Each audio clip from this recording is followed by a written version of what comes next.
Today we're talking about something super exciting. It's mold. Did you know there's more than 100,000 species of mold?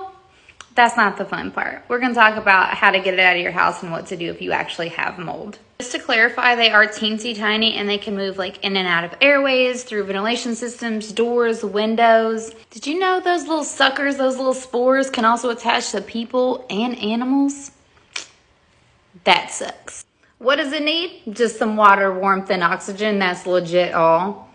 It's pretty much a jerk because it can grow on literally everything. This is mold on a log. Is that like lump on a log where you're like literally doing nothing? No, because mold obviously doesn't do nothing.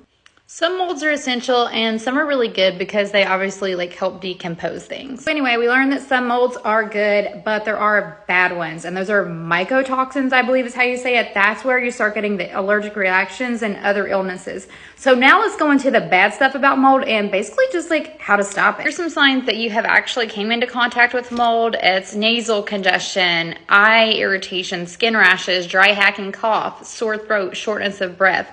All these things are signs that you could have came into contact. You might ask what type of mold is toxic. That's going to be black mold. This is your big problem. Okay, the good part. How do we get rid of mold? Number one, control the moisture.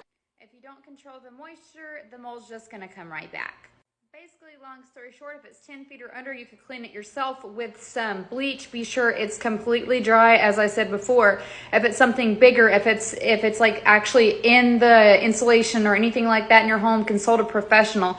Be sure these people have references because there is no like board or anything that specifically says these are professionals at mold removal, and a lot of people will try to scam you. So if you are cleaning up yourself, be sure you're wearing gloves, mask, goggles, everything, because once the spores get into the air, that's what's going to make you sick. Again, that's for a small area. If not, please consult a professional, a real one. So something over 100 feet with extensive water damage, consult a professional. If you have allergies, weakened immune system, anything like that, don't try to clean up yourself. Just call a professional. Last but not least, you can use soap and water. Be sure you take plenty of air breaks if you're cleaning up. Use a HEPA vac.